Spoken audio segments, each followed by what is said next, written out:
people don't want to criticize Lynch and Shanahan because they've had so much success, and they have. And I've said this before, they've done a lot of things right, a lot of things right.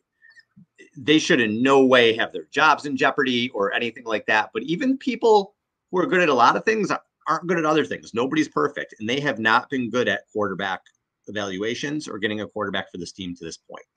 From where it started, the initial season, you did not have a quarterback, and you said, "Hey, we're going to run with Brian Hoyer and Matt Barkley, and wait for Kirk Cousins." When you had really generational talents in Patrick Mahomes and Deshaun Watson, even though Watson had legal troubles, we didn't know that then.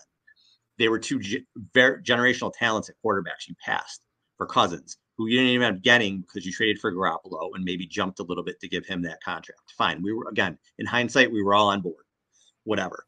But then after 2019, Tom Brady's knocking on your door. They didn't answer, or they did and said, go away. That was a misstep there. They decided to stay with Jimmy, and then the next year they're out on Jimmy.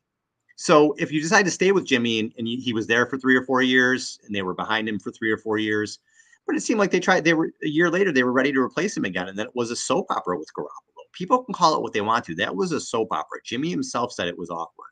So they did not handle that well. And then if they did panic in 2021 offseason and took a quarterback who, again, had no business coming in and being the quarterback of a Super Bowl ready team yet, none. And you can say, well, they found Brock Purdy. No, they stumbled onto Brock Purdy. Brock Purdy kind of saved their ass. If Brock Purdy doesn't happen, I don't know, is Kirk Cousins your quarterback right now? I don't know.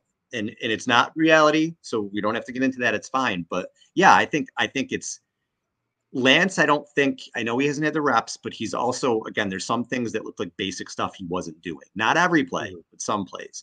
So Lance, I think, has been a disappointment in that regard. But yeah, Lynch and Shanahan made a bad pick. They made a bad trade. That's what it appears to be right now. And if Purdy wins a Super Bowl, whatever. It'll be a footnote. But if he doesn't, or there's a new quarterback here next year, because Purdy doesn't work out, because we still don't know what Purdy is.